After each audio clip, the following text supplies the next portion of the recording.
Hello everyone. How to make Notepad open blank in Windows 11.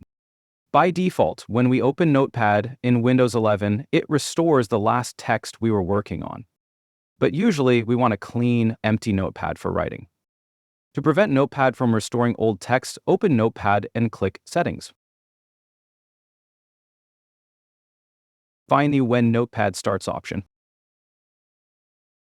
Click on the option to open it.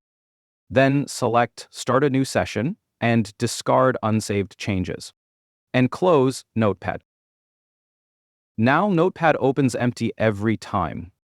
If you ever want to restore previous text again, you can simply change this setting back. This setting affects only how Notepad starts, not how your files are saved. And that's it. If this helped, let me know in the comments. Thank you for watching. Please subscribe and see you next time.